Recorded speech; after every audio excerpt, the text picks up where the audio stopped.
Welcome to Washington Today on C-SPAN Radio for Friday, August 22nd, 2025. Federal Reserve Chair Jerome Powell signals a possible cut in interest rates in the near future. Stocks rally on Wall Street, the Dow up over 800 points. FBI agents raid former National Security Advisor John Bolton's home in Maryland and office in Washington. Sources telling media outlets it's part of a national security investigation involving classified material. Justice Department releases the full transcripts and audio of the Deputy Attorney General Todd Blanche's prison interview with sex trafficker Ghislane Maxwell, the one-time girlfriend of the late sex offender Jeffrey Epstein. Republican National Committee elects a new chair, Joe Gruters from Florida, after Chair Michael Whatley resigns to run for U.S. Senator from North Carolina. Texas Senate moves towards a final passage vote on a new election map designed to get Republicans 5 more U.S. House seats. President Donald Trump says Chicago and New York are the next 2 cities where he may deploy the National Guard. And Russian Foreign Minister Sergei Lavrov, when asked about a possible meeting between Russian President Vladimir Putin and Ukrainian President Volodymyr Zelensky, saying Putin is ready to meet with Zelensky when the agenda is ready for a summit, and this agenda is not ready at all.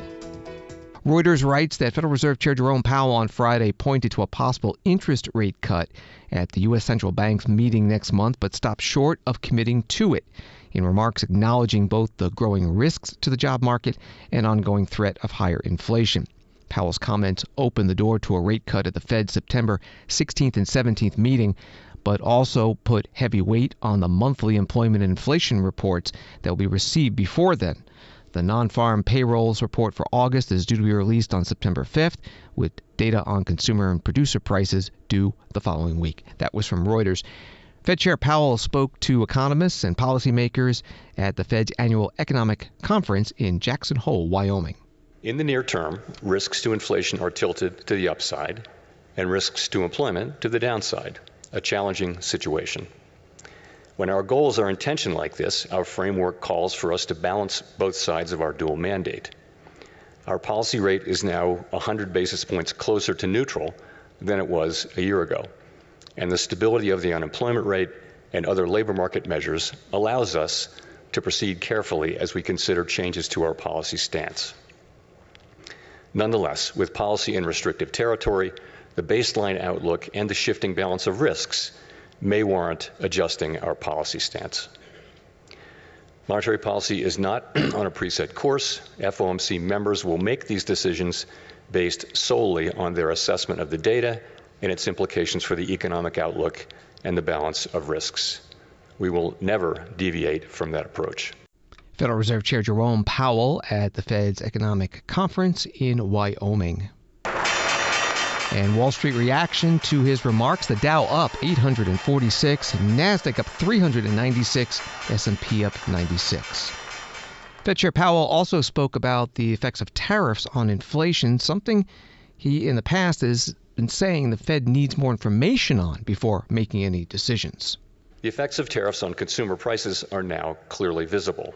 We expect those effects to accumulate over coming months, with high uncertainty about both timing and amounts.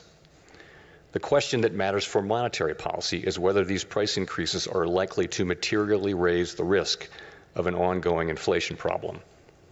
A reasonable base case is that the effects will be relatively short-lived, a one-time shift in the price level. Of course, one time does not mean all at once. It will continue to take time for tariff increases to work their way through supply chains and distribution networks. Moreover, tariff rates continue to evolve, potentially prolonging the adjustment process. It's also possible, however, that the upward pressure on prices from tariffs could spur a more lasting inflation dynamic, and that is a risk to be assessed and managed. One possibility is that workers who see their real incomes decline because of higher prices demand and get higher wages from employers, setting off adverse wage price dynamics. Given that the labor market is not particularly tight and faces increasing downside risks, that outcome does not seem likely. Another possibility is that inflation expectations could move up, dragging actual inflation with them. Inflation has been above our target for more than 4 years and remains a prominent concern for households and businesses. Measures of longer-term inflation expectations, however, as reflected in market and survey-based measures, appear to remain well anchored and consistent with our longer-run inflation objective of 2%. Of course, we cannot take the stability of inflation expectations for granted. Come what may, we will not allow a one-time increase in the price level to become an ongoing inflation problem. Federal Reserve Chair Jerome Powell at the Fed's annual economic symposium in Jackson Hole, Wyoming today. Story from the Washington Examiner. The Congressional Budget Office projected that President Donald Trump's tariff agenda, if maintained, would decrease total deficits by up to $4 trillion over the next decade. The CBO, Congress's nonpartisan scorekeeper, released the updated projections on Friday. The CBO found that the effective tariff rate for goods imported into the United States has increased by a notable 18 percentage points from last year. If the stance is maintained for the next 10 years, primary deficits would fall by $3.3 trillion, the CBO said. The tariff revenue would also minimize the need for federal borrowing and would result in $700 billion less spent on interest, driving total deficits down by $4 trillion. That was from the Washington Examiner. President Donald Trump commented on this today. I was very happy that today, as you saw, the group that does this, a government group, radical left group, announced that Trump was right, took in $4 trillion worth of tariffs, that the $4 trillion are going to reduce the deficit by numbers far greater than they ever expected or heard of. And by the way, the stock market went up 1,000 points. That was as of 10 minutes ago. I can't tell you what happened. A lot of things happened. But the stock market's up almost 1,000 points. And it's basically on the news that the release that just came out from government that the tariffs that everybody was talking about, that the whole world respects us for because of what we did, the tariffs are going to be at $4 trillion. They're going to reduce the deficit by $4 trillion, Mr. Vice President. What pretty good, sir. Too bad it's not 5, right? That's right. It's had a huge impact, and the stock market is way up. President Donald Trump in the White House Oval Office. That's $4 trillion over 10 years. The president was speaking during an event on a different subject, the announcement that the 2026 World Cup draw will be held at the Kennedy Center, he said, on December 5th. The World Cup next year will be hosted by the U.S., Canada, and Mexico. More on tariffs from Canadian press. Prime Minister Mark Carney said Canada is dropping some retaliatory tariffs on American products to match U.S. tariff exemptions for goods covered under the Canada-United States-Mexico agreement. After meeting with his cabinet, Carney said at a news conference Friday the decision will take effect September 1st. Carney had a call with U.S. President Donald Trump Thursday, and Carney confirmed that Trump assured him the move would help kickstart trade negotiations with the United States. Carney said Canada and the U.S. have reestablished free trade for the vast majority of goods. He said Canada will retain tariffs on steel, aluminum, and autos as it works with the United States to resolve issues. That was from Canadian press. Here is Prime Minister Mark Carney in Ottawa. As a result of that decision by the United States, the actual U.S. tariff rate on Canadian goods is 5.6%. Compare that to the 16% global average. That remains the lowest amongst all of the United States trading partners. And more than 85% of Canada-U.S. trade is now tariff-free. So let's be absolutely clear. Canada currently has the best trade deal with the United States. And while it's different from what we had before, it is still better than that of any other country. So as we work to address outstanding trade issues with the United States, it's important, it's vital. We do everything we can to preserve this unique advantage for Canadian workers, Canadian businesses. And doing so will require both building on a soon-to-be revised CUSMA, our free trade agreement with the U.S. and Mexico, as well as developing a new form of trade and security partnership with the United States. In this context, and consistent with Canada's commitment to CUSMA, I'm announcing today that the Canadian government will now match the United States by removing all of Canada's tariffs on U.S. goods specifically covered under CUSMA. Canadian Prime Minister Mark Carney, head of the Liberal Party, speaking at a news conference in Ottawa. Story from BBC News. Postal services around the world are pausing some deliveries to the U.S. over confusion around new import taxes that must be paid on parcels from the end of the month. U.S. President Donald Trump signed an executive order last month ending the global import tax exemption on low-value parcels, which takes effect from 29 August. While gifts worth less than $100 will remain duty-free, the changes mean all other packages will face the same tariff rate as other goods from their country of origin. Postal services, including Royal Mail and Germany's DHL, said they would suspend deliveries until they had proper systems in place to deal with the new rules. That was from BBC News. And this is Washington Today.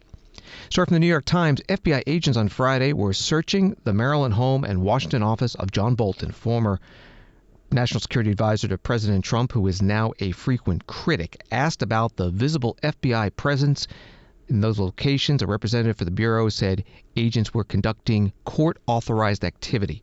The search of John Bolton's house is part of an investigation into accusations that Bolton leaked sensitive national security information to the news media and other parties in an effort to damage President Trump, according to a senior federal law enforcement official with direct knowledge of the situation. The investigation includes actions Mr. Bolton took over the past 4 years and not just in the earlier gathering of material for his book, the official added. That's from the New York Times. FBI Director Kash Patel posting on X as agents were arriving at the home and office of John Bolton. No one is above the law. FBI agents on mission. And later, President Trump was asked about it. Mr. President, I have a question about the search of Ambassador Bolton's home. The Vice President recently just did an interview saying that it's about classified documents, but that there's also broad concern about him. What are the concerns? Well, I haven't spoken to Pam and the group yet, but I will be. I saw that just like everybody else. I try and stay out of that stuff. I'm allowed to be, and I'm chief law enforcement officer, believe it or not. You know, I don't like to go around saying that, but I am. That's the position. But I purposely don't want to really get involved in it. I'm not a fan of John Bolton. I thought he was a sleazebag, actually. And he suffers major Trump derangement syndrome, but so do a lot of people, and they're not being affected by anything we do. I don't know anything about it. I just saw that. I'll find out about it. But if you believe the news, which I do, I guess his house was raided today. But my house was raided also, called Mar-a-Lago. They went through everything they could, including my young son's room and my wife's area. They went through her drawers, as the expression goes. They went through everything you can imagine. And when she came back, she said, she's very neat, you know, she's meticulous. And she looked and she said, whoa, this wasn't the way that she had it. So, you know, so I know the feeling. It's not a good feeling. Thank you. President Donald Trump answering reporters' questions in the White House Oval Office. Congressman Raja Krishnamoorthi, Democrat from Illinois, spoke about the raid on John Bolton's home and office today on CNN. It looks political to me. I mean, it looks political. It looks like it's also an attempt to distract from the other big news of the day, which is the first production of the Epstein files that's required by subpoena from the Oversight Committee on which I sit. And they want to change the conversation repeatedly. This is going to happen every day because they don't want people talking about the Epstein files or about their mismanagement of the economy. All right, let me follow up on that. You think you were questioning the timing of this and raising a possible connection to the turning over of some documents of Epstein files to your committee today?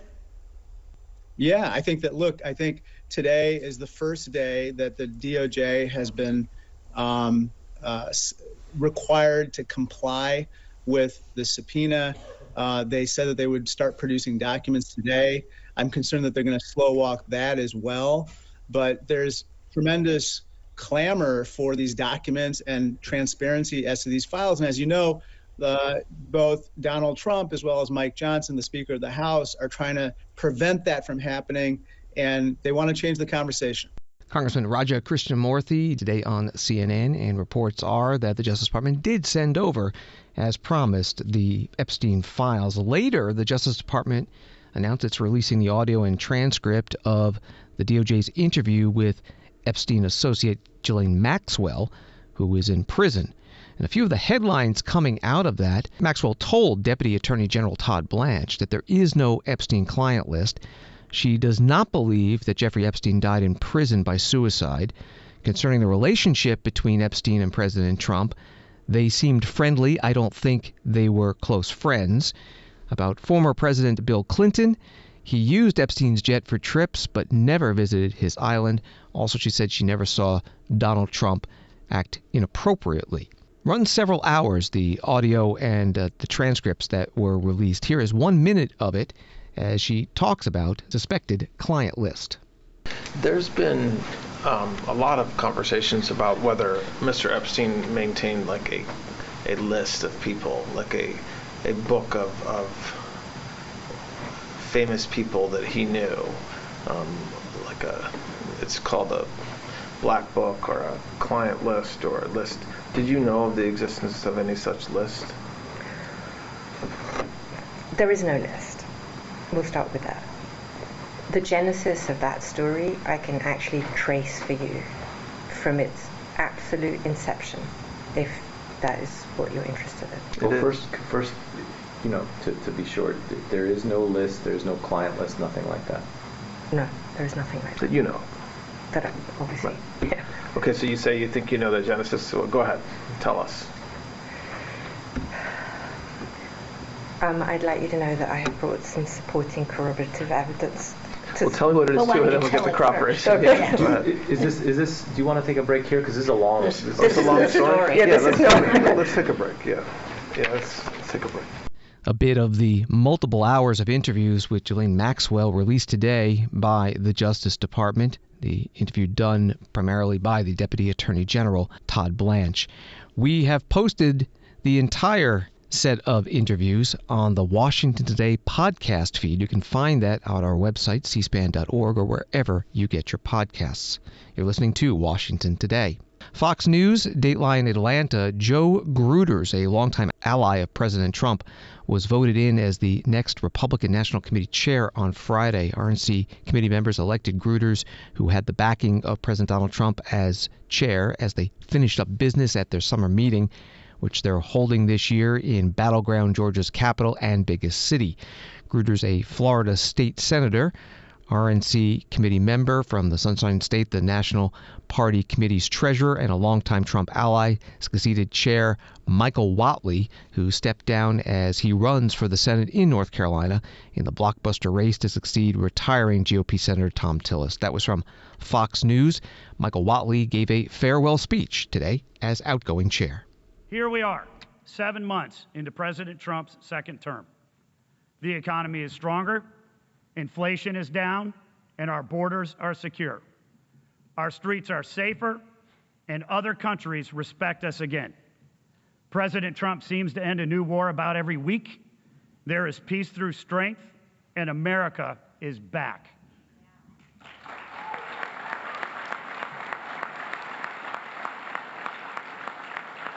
President Trump and the Republicans in the House and the Senate are delivering on exactly what the American people voted for.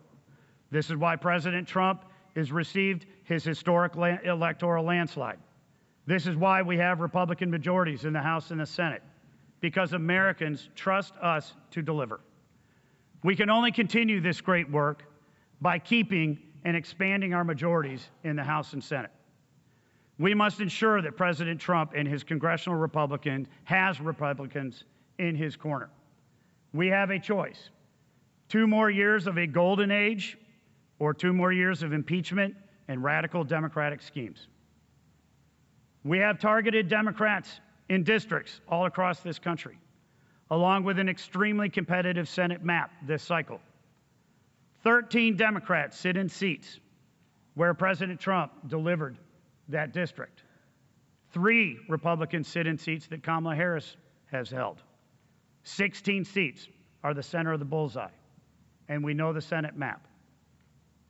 North Carolina is one of those crucial seats we must hold to maintain our majority, which brings us to this meeting today. After receiving a call from President Trump, I am proud to announce that I am stepping down from the RNC as chair and going back to the old North State. With President Trump's complete and total endorsement, I am running to be the next senator from the state of North Carolina.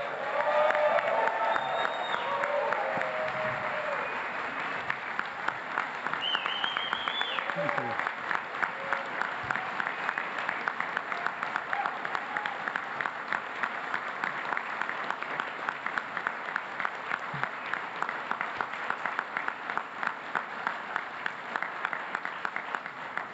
I have made this decision to answer this call because President Trump deserves an ally and North Carolina deserves a strong conservative voice in the Senate. Michael Whatley at the Republican National Committee summer meeting in Atlanta after his speech. There was only one person nominated to succeed him as RNC chair, Joe Gruters from Florida. He was elected by voice vote and then gave his own speech.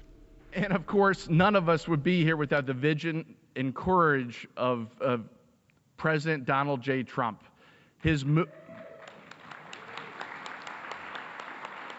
movement reshaped American politics and brought millions of working men and women into our party. Mr. President, thank you for the faith in me and for everything you do to fight for America's future. Today is not about one person, it is about our mission. The midterms are ahead where we must expand our majority in the House and the Senate and continue electing Republicans nationwide. And then we march forward towards the presidential election, where the stakes cannot be higher. The Democrats want open borders, socialist policies, and weak leadership. We want strong families, secure communities, and American greatness. That's why we must unite, innovate, and work harder than ever before. And I always say, and all of you guys deal with this there's so many factions of the Republican Party. I'm sure you've seen online Joe Gruters is not as good of a conservative, we could do better. But here's the deal. At the end of the day, whatever party does a better job of uniting the factions and bringing everybody together, we all win at the end. But everything moving forward begins with election integrity. Every legal vote must be counted, every ballot protected, and Republicans must be ready to win before, during, and after Election Day.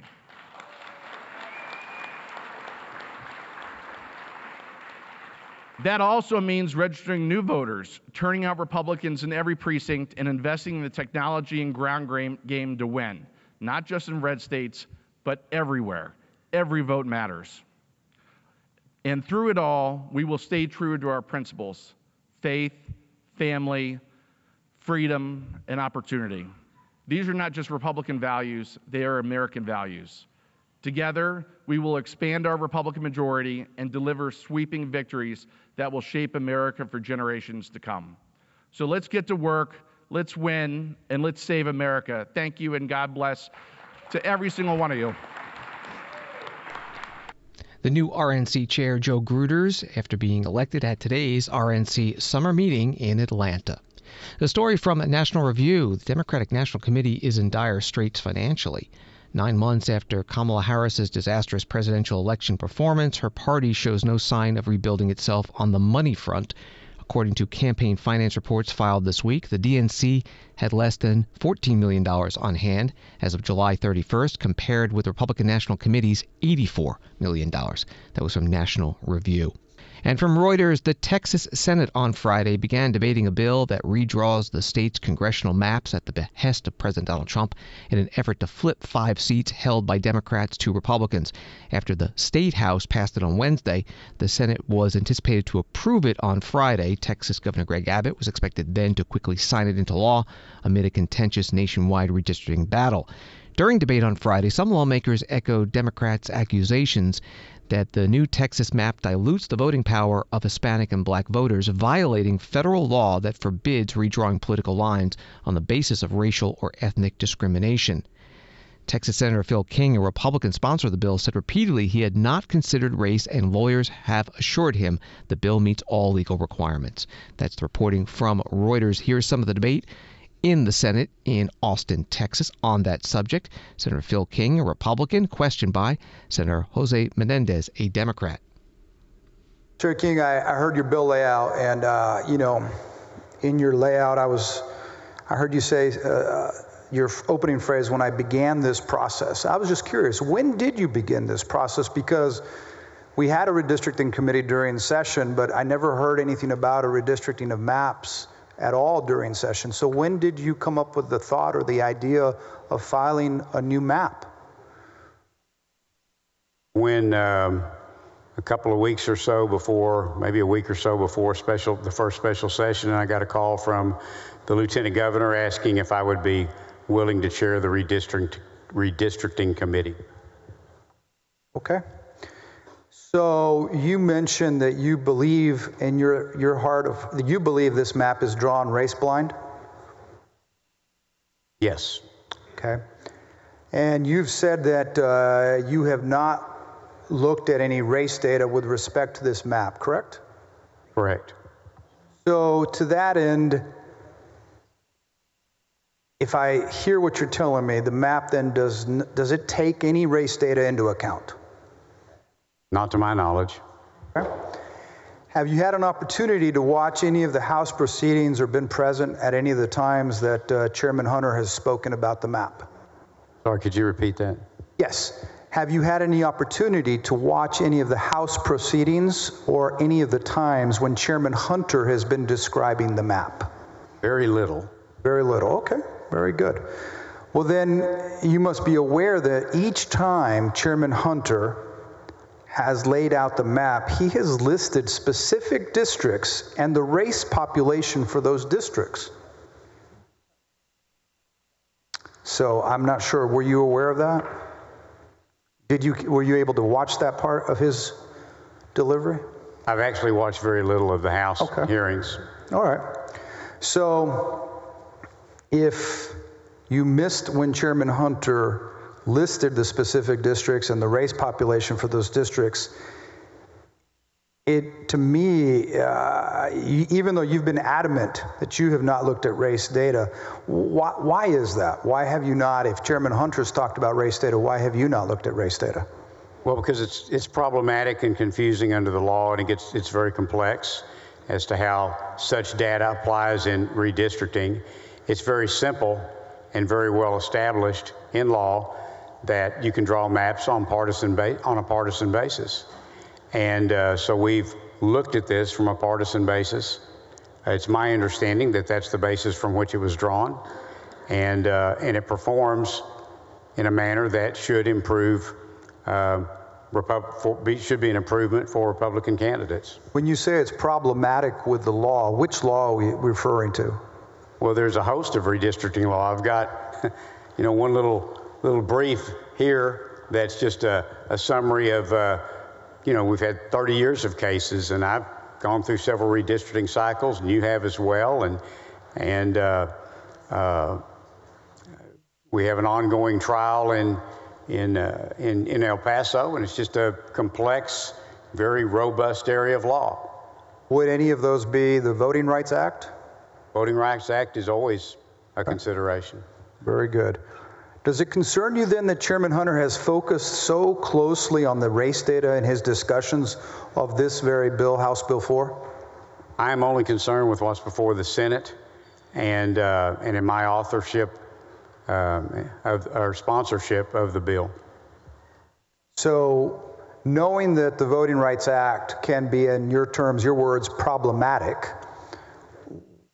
why does it not concern you that Chairman Hunter has been bringing up race when he's describing these districts? I'm not aware whether he has or not, but from my perspective, why would I use racial data?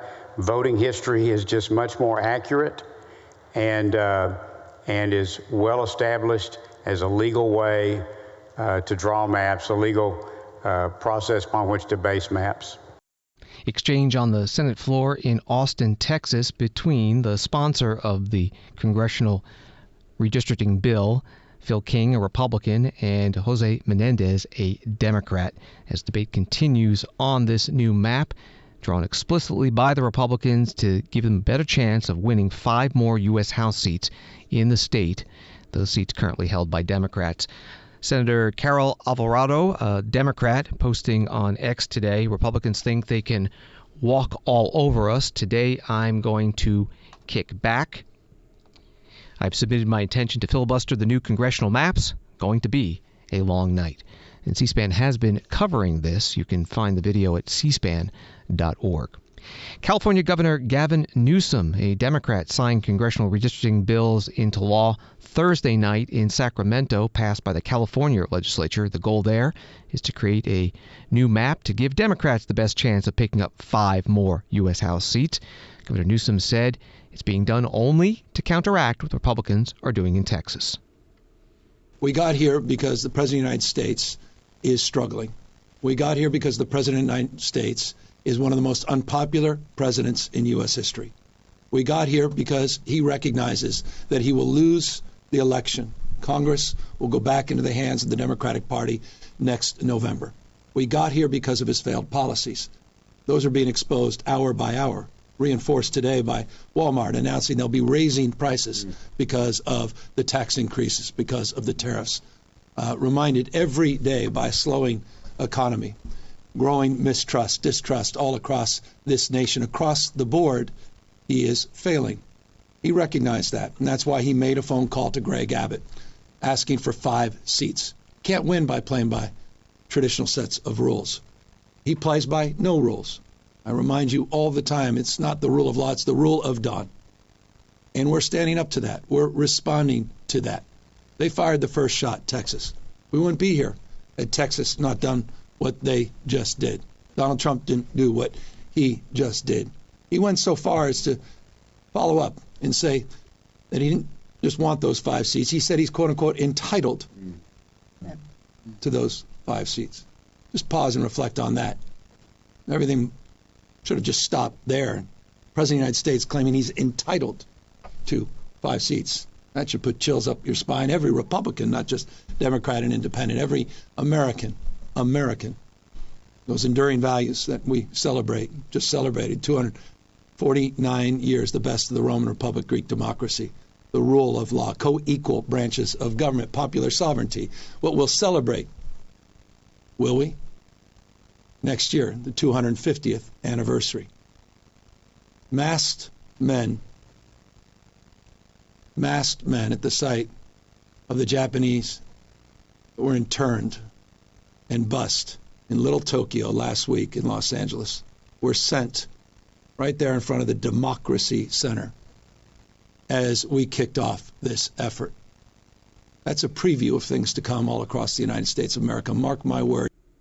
California Governor Gavin Newsom, a Democrat, at a bill signing in Sacramento Thursday night. Axios reported this week on a new poll by Democratic pollster David Binder, finding that the California referendum on the redrawn congressional district maps is supported by 57% of California voters versus 35% opposed and 8% undecided. The referendum will be in November. Washington Today continues in a moment. Get C-SPAN wherever you are with C-SPAN Now, our free mobile video app that puts you at the center of democracy, live and on demand. Keep up with the day's biggest events with live streams of floor proceedings and hearings from the U.S. Congress, White House events, the courts, campaigns, and more from the world of politics, all at your fingertips. Catch the latest episodes of Washington Journal. Find scheduling information for C-SPAN's TV and radio networks, plus a variety of compelling podcasts. The C-SPAN Now app is available at the Apple Store and Google Play. Download it for free today. C-SPAN, Democracy Unfiltered.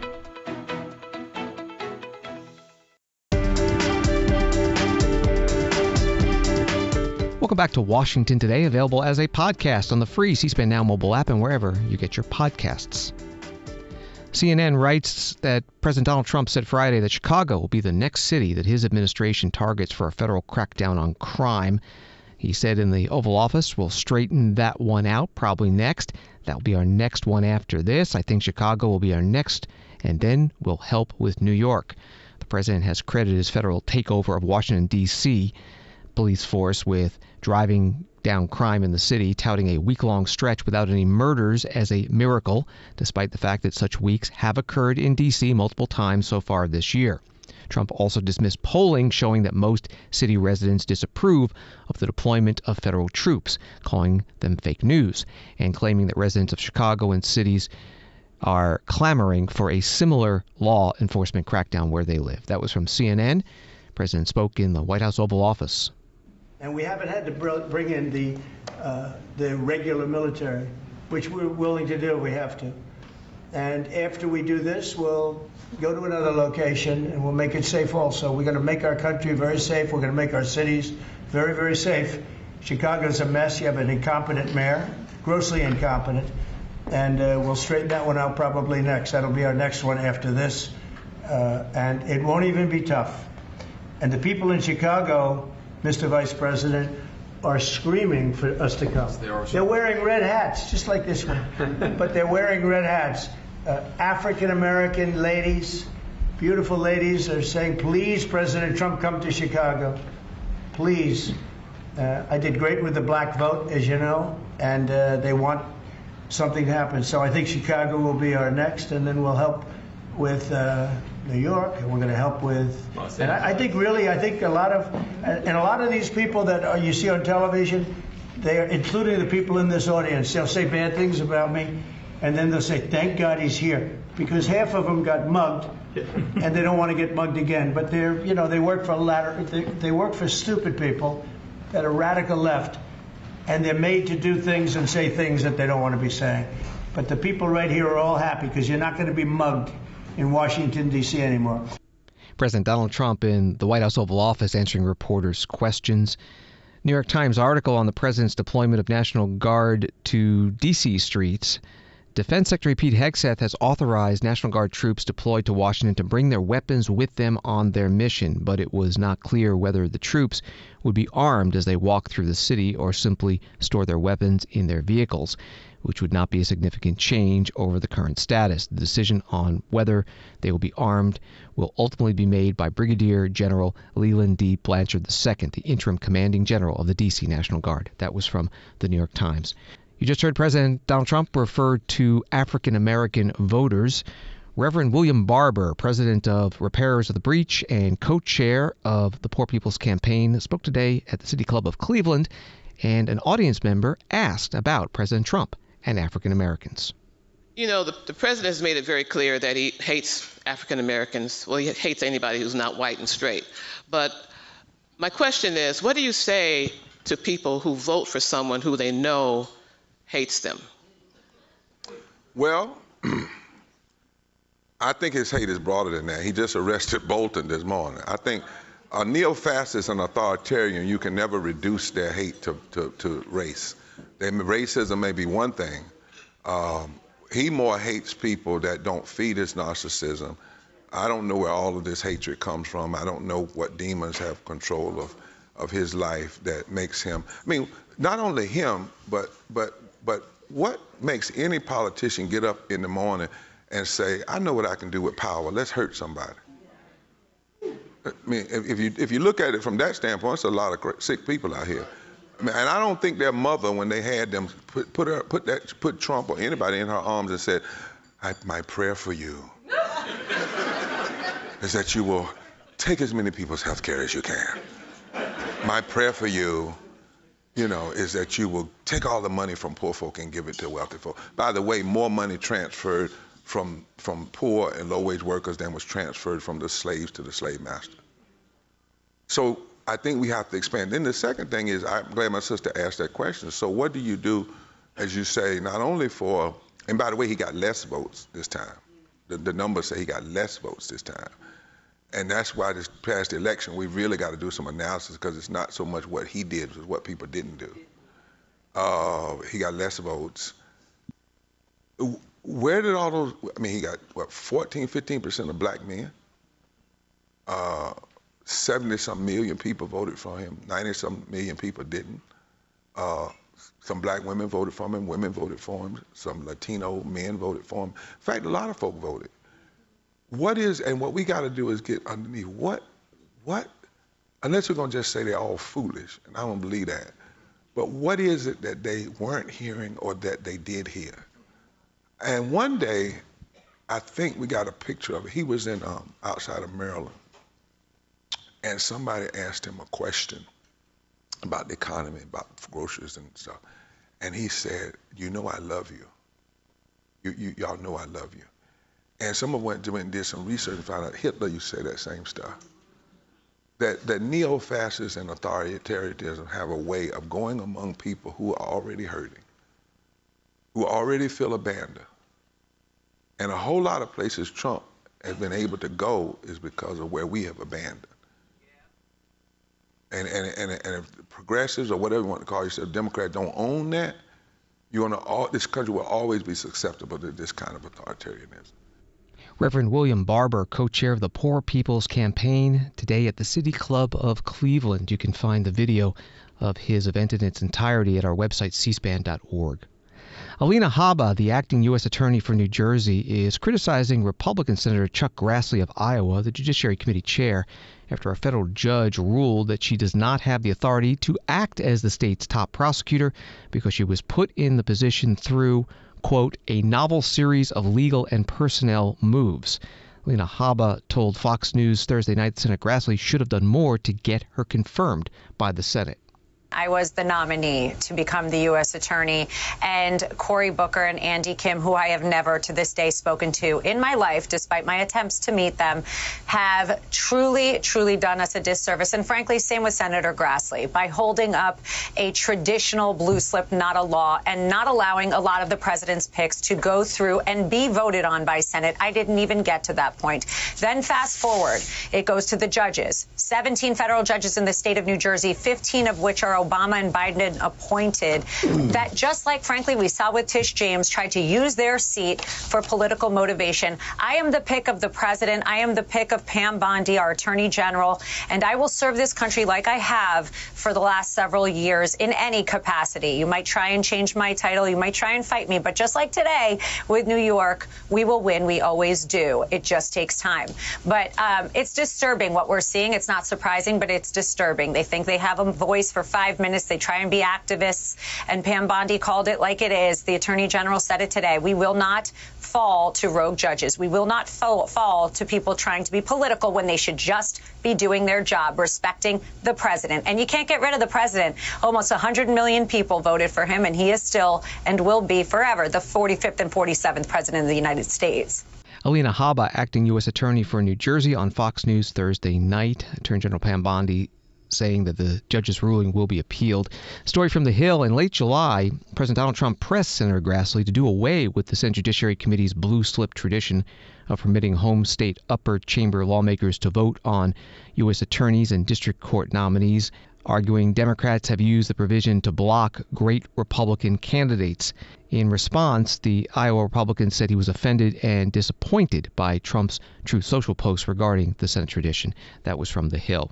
From the Palm Beach Post, a day after a judge called for the shutdown of the controversial alligator Alcatraz detention camp, Governor Ron DeSantis and the Immigration Center's most steadfast critics agreed on this. The fight over the facility and overall immigration detention policy is not over. On August 21st, District Judge Kathleen Williams issued a ruling demanding the state depopulate and dismantle the detention center. It opened in July in the ecologically sensitive Big Cypress Preserve, about 50 miles west of Miami. The DeSantis administration immediately challenged the ruling in a filing with the 11th Circuit Court of Appeals. On August 22nd, the governor defiantly said during an appearance in Panama City, the state has no plans to close the detention center. That was from the Palm Beach Post. Here is Governor DeSantis. Yeah, we got news last night that we had a judge try to upset the apple cart with respect to our deportation and detainee processing center down in South Florida at Alligator Alcatraz. I just wanted to say this was not something that was unexpected. This is a judge that was not going to give us a fair shake. This was preordained. Very much an activist judge that is trying to do policy from the bench.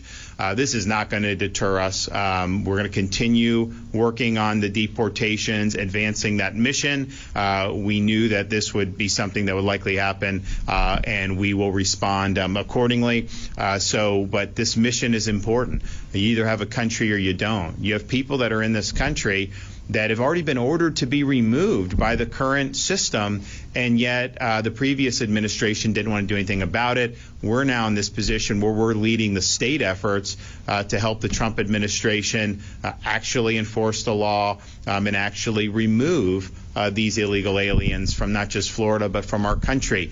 And that's something that we didn't have for 4 years, and now that's something that we're absolutely on board with making sure happens going forward. And so we're not going to be deterred. We're totally in the right on this. But I would also note, because of the success of Alligator Alcatraz, there's demand for more. So I did announce that we are going to be opening another facility right outside of Jacksonville in Baker County, and we've called that the Deportation Depot. And so that is something that will be able to hold another 2,000.